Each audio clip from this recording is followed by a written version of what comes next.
Hey guys, welcome back to another episode of Next Gen VR. I am finally back and I'm here to review the Varjo Aero.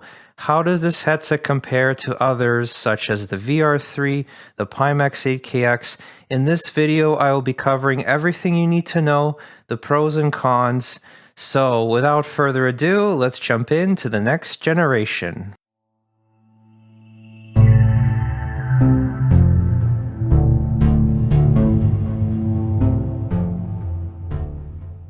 The Varjo Aero is a premium VR headset featuring aspheric lenses, a really high quality LED display, and super high resolution that blows you away.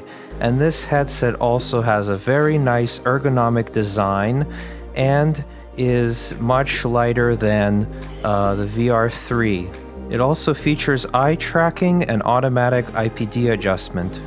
The Aero features adjustment knobs that eliminate the need for a top strap, and I must say that these are pretty convenient to use once you get the hang of them.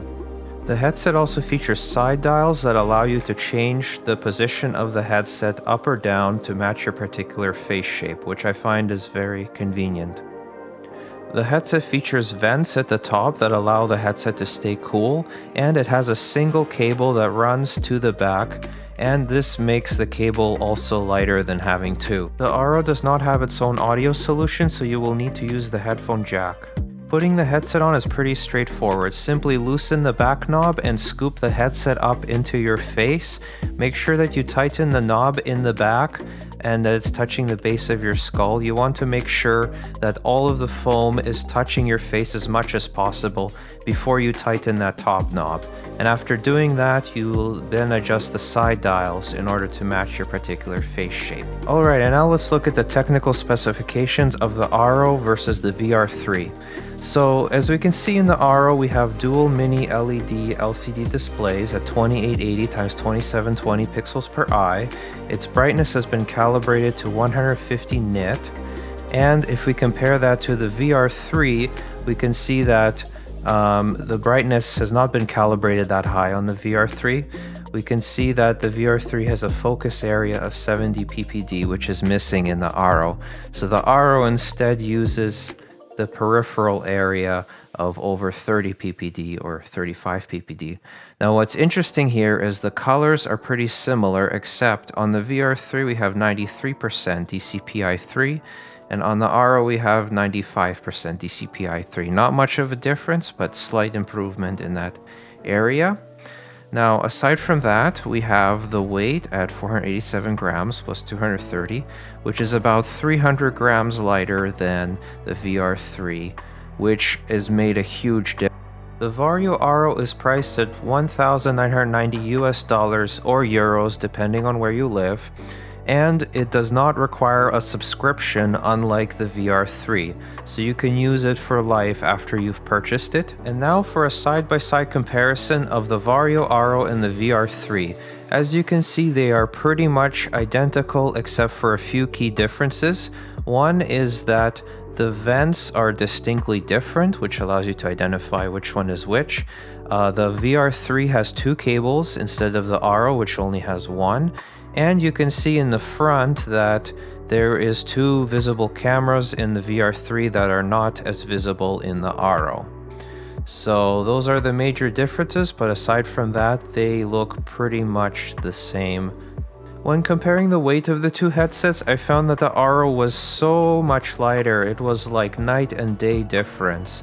It went from being almost like a brick to something just very light and easy to wear. So now I'd like to tell you guys my thoughts on the Aero and compare it to my VR-3 experience. So the first thing I noticed is that putting on the Aero, it just blew me away. It's like going from your current life to an alternate reality. As soon as you put the headset on, it's like you're still in real life, but you're transported into another world. This resolution is the sharpest I have ever seen. There is absolutely no screen door effect whatsoever. This VR headset feels like a true winner in terms of the consumer market. So what I mean by that is it feels like Valve Index quality, but with that super high resolution that Varjo is known for. So the first thing I noticed is that the Aero has improved brightness over the VR3, which really makes the picture pop and feel more like you're immersed in that world. The brightness also makes the colors feel more vivid. I felt like I was completely immersed in this world. And I would compare it to when Pimax 8KX first came out. It was a little bit dark, and then when they came out with the firmware update that allowed you to adjust the brightness, it feels like the Aero has been upped in brightness to a level that matches other popular VR headsets. So I would say that the Aero is maybe about 20 to 25% brighter than the VR3. So putting on the VR3, I didn't feel nearly as immersed, and I guess that's because I had just tried the Aero, and over time I got used to it, but it still felt like less realism than having that higher brightness that we normally used to in real life. So in the Aero, I was like looking at my hands and it was like so clear, and also the extra brightness does help with looking at a desktop monitor slightly more than the VR3. But aside from that, both VR headsets have extremely good, sharp, clear resolution that I think everyone would love. The next difference I noticed is that the Aero is significantly lighter, which made it easier to wear it and play for a long while. It's not perfect because still over time you feel some pressure here and there, but overall it's much lighter than the VR3. And obviously the third thing is that because it only uses a single cable, it only needs one display port and one USB port and one power adapter, which significantly cuts down on the amount of cables you need. And now let's talk about the distortion. I was amazed to see that the distortion has been almost completely eliminated using software in both the Aero and the VR3. So when looking around, I finally am not so distracted by this that it breaks my immersion. It feels more like the Index and other headsets that are distortion free. It's still there, very tiny amount in the periphery, but at this level I didn't even notice it when I tried to look for it sometimes. So it's to a level where it no longer distracts even the most sensitive person that notices these distortions. Now, in order to run this VR headset, you're going to want a beefy PC. Personally, I have an RTX 3090, but a 3080 or maybe even a 3070 should suffice. You should check the technical specifications for more details. However, I found that the performance was pretty decent on the default setting, which was 27 ppd. So at 27 ppd, the performance ran pretty smooth in Half-Life Alyx with almost no issues whatsoever. However, you can increase the resolution to the highest, which would be 35 ppd. So again, it depends on the performance of the game and how high you want the resolution to be. But at 27 ppd, it blew me away. It was like, I'm like, is this real life? Because it's just that good of a resolution already at 27 ppd, and obviously the aspheric lenses is what makes that big difference in clarity. So this headset doesn't feature an audio solution, so you will need to use your own headphones. Now, the coolest feature of both the Aero and the VR3 is the automatic IPD adjustment, which allows you to forget thinking about where to position and checking if it matches your IPD exactly. So the picture quality is so good that it is literally like being in a video game that you play on a 4K monitor on flat screen, except instead of being on flat screen, it's in 3D and it's all around you. It is literally the next generation of virtual reality. This is what you want to buy if you want to experience what flat screen gaming is like, the equivalent of flat screen gaming in virtual reality. Now, in terms of the colors and contrast, the Aero and the VR3 excel in this space. It is the best colors I have seen from what are really good high quality panels. I am very much impressed. The colors are close to OLED in quality. However, the black levels are not OLED, obviously. So when going into really dark scenes, you can definitely tell that it's not OLED, and it's like a dark gray. but it's still pretty good. And what I noticed is that on the VR3, the black levels seem slightly better than the Aero, at least initially.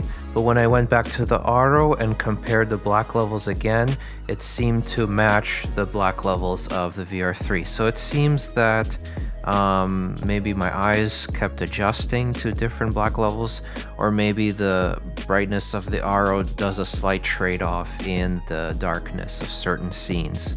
But overall, both headsets look pretty damn good in dark scenarios. And now onto the lenses. Obviously, aspheric lenses are the best lenses you could ever hope for. However, the major trade-off with aspheric lenses was the issue with distortion. And it looks like because Varjo has solved this distortion issue for the most part, the aspheric lenses are the true winner. There is nothing else that can beat aspheric lenses so far. So now I'd like to show you guys through the lens footage of the Aero versus the VR3. In a future video, I will also include the Pimax 8KX and more through the lens.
In terms of the field of view, it's the same as the VR3, so watch my VR3 video if you would like to know about the FOV.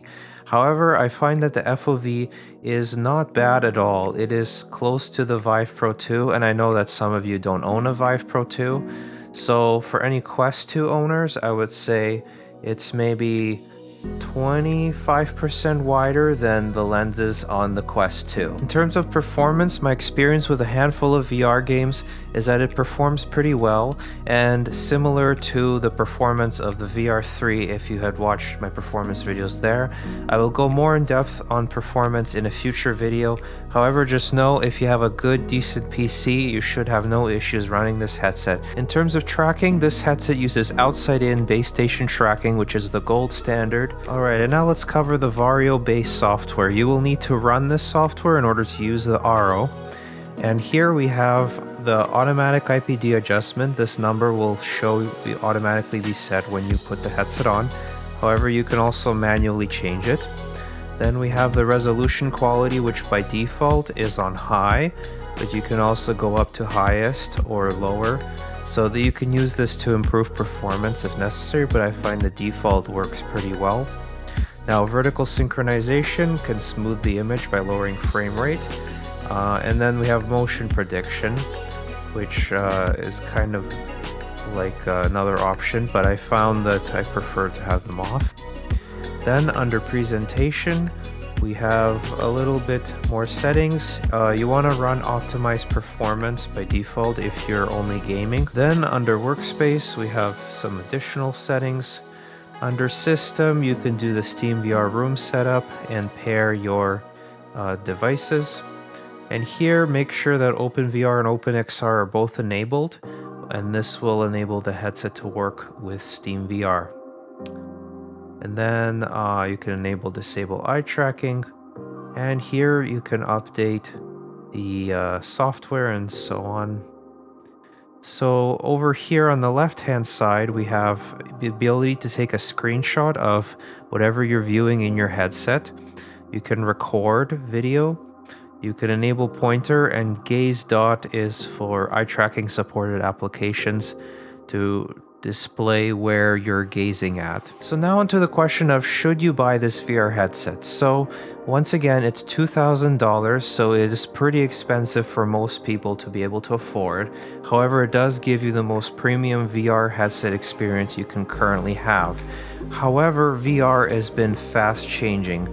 We have seen the Apara 5K come out. We have seen news about the Pimax 12K Reality QLED coming out in the future, and we've seen Apple's own VR headset announcement, PSVR 2.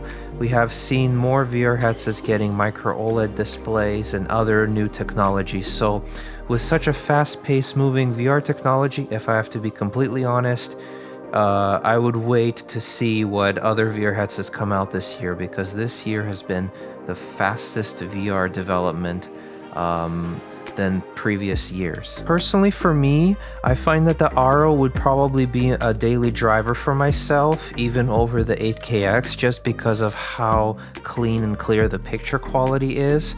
However, I am really looking forward to trying the Pimax Reality 12K QLED, because I am a huge fan of field of view, and this is supposedly going to have really high resolution too.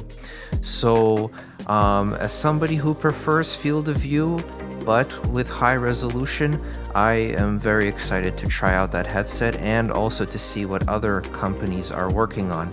But so far, what Varjo has accomplished with the Aero is extremely impressive, and this is a great headset for any consumer enthusiasts or people who need to use for professional purposes. This is the headset to go to. So thanks for watching, guys. I hope you enjoyed this video, and if you did, don't forget to hit the like button, subscribe for many more videos about the latest and greatest VR headsets, accessories, and news, and share this video so that more people see it. And I'll see you guys next time.